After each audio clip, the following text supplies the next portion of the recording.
Vaxtınız xeyir olsun. Bildiyiniz kimi bugün iyun ayının 17'si sertifikasiya imtahanı keçirilibdir və imtahanda iştirak edən müəllimlərimiz var. Uğurla keçən müəllimlərimizin hər birisini təbrik eləyirəm. Və suallar müəllimlərin dediyinə görə suallar deyə çox da çətin olmayıbdır. Asan, orta, belə normal suallar olubdur. Və gördüyünüz kimi yazmışam bura inteqrasiyadan bir dənə sual olubdur. Fənlər arası inteqrasiya olubdur. Taksonomiyadan 2 dənə sual düşübdür. Diaqnostik qiymətləndirmədən sual olubdur, summativdən sual olubdur, sinifin idarə edilməsindən sual görmüşük və tənqidi təfəkkürdən.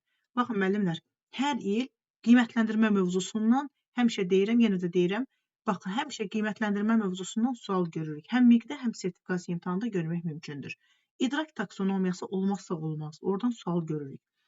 Və bu sertifikasiya imtahanında da bu istiqamətdə suallar olubdur. İndi müəllimlərin tam şəkildə yadında qalan qismini mən sizə çatdırıram. Yəni inteqrasiya sualı fənlər arası bir inteqrasiya olubdur.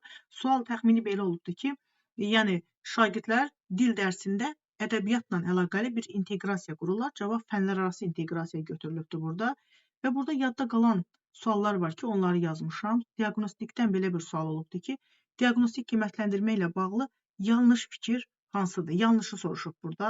Əlbəttə ki, yanlış cavab yadda qalan bu olubdur. Müəllimlərin götürdüyü variant da bu cavab olubdur. Davamlı olaraq hər dərs həyata keçirilən formativdir müəllimlər. Diaqnostika uyğun deyil bu. Hər dərs həyata keçirilən, davamlı olaraq keçirilən şagird inkişaf həyatdan qiymətləndirmə formativdir. Ona görə yanlış variant kimi elə bunu qeyd ediblər. Digər variantlar yadımızda qalmadı deyir müəllim. Mən də nə yadda qalıb onu paylaşıram. İkinci sual, verilənlərdən biri sinifin idarə edilməsi strategiyalarından deyil, deyir. Baxın, diqqətli olun. Sağlam psixoloji mühitin olması aiddir. Prosedurlar bura aiddir. Sinif qaydaları aiddir. Amma dərsin məqsədinin dərsin əvvəlində elan edilməsi bu aid deyil. Bu planlaşdırmaya aid müəllimlər. Aydındırmı?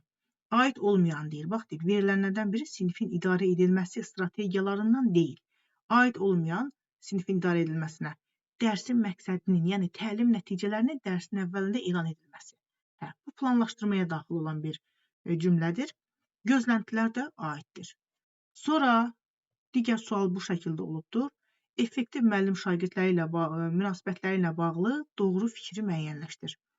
Müəllim şagird münasibəti ilə bağlı doğru fikir. Variantlar yadda qalmayıbdır. Müəllimimizin götürdüyü variant bu olubdur. Müəllim şagirdlərdən etik normalara əməl etmələrini, nəzakətli dildən istifadə etmələrini istəyirsə, özü də buna riayət eləməlidir. Ən uyğun cavabımız bu olubdur və düzgün variantda bunu götürüblər. Belə müəllimlər, davamı olacaq, izahın davamı olacaq. İndi müəllimlərimizin yadında qalan qismini mən sizinlə paylaşdım. İnşallah sabahda imtahan olacaq, sertifikasiya imtahanı və suallar bu kanalda paylaşılacaq.